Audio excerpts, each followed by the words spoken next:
আসসালামু আলাইকুম। আমন্ত্রণ গোল্ডেন এই ঝুমকে আর উত্তর আমেরিকা বাংলা ভিশন সংবাদে আপনাদের সাথে আছি আমি নাদিরা আশরাফ।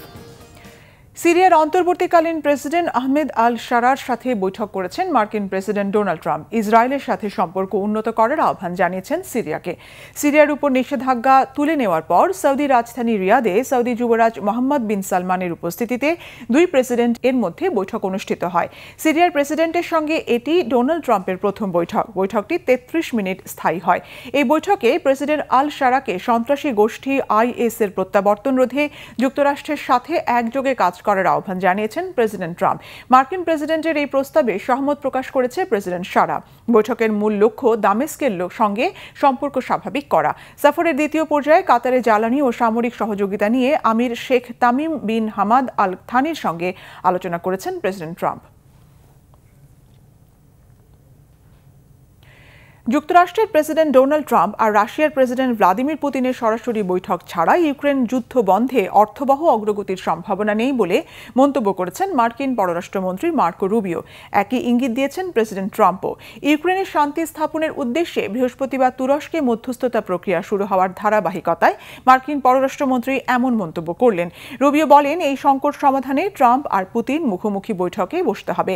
রুবিওর মতে এই দুই নেতার অনুপস্থিতিতে তুরস্কের মধ্যস্থতা আলোচনা নিয়ে খুব আশাবাদী হওয়ার সুযোগ নেই।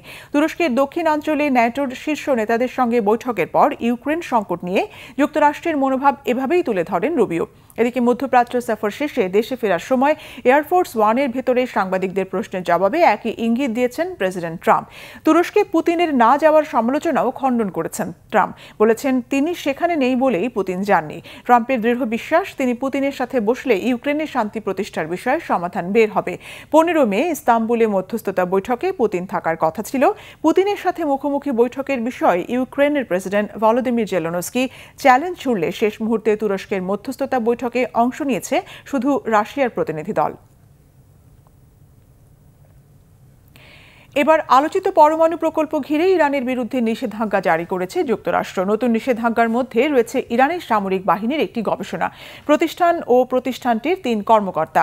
সোমবার যুক্তরাষ্ট্রের পররাষ্ট্র মন্ত্রণালয় থেকে জারি করা হয়েছে এই নিষেধাজ্ঞা।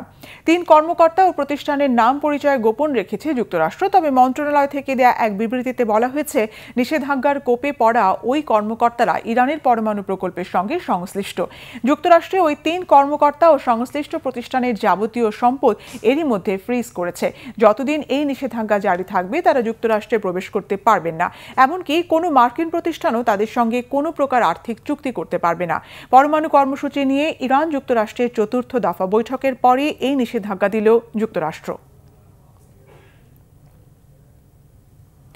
এই ছিল এখনকার মতো। আগামী সোমবার বাংলাদেশ সময় সকাল ৬টায়, রবিবার নিউ ইয়র্ক সময় রাত ৮টায় উত্তর আমেরিকা বাংলা ভিশন সংবাদ দেখার আমন্ত্রণ রইল। এতক্ষণ সঙ্গে থাকায় ধন্যবাদ।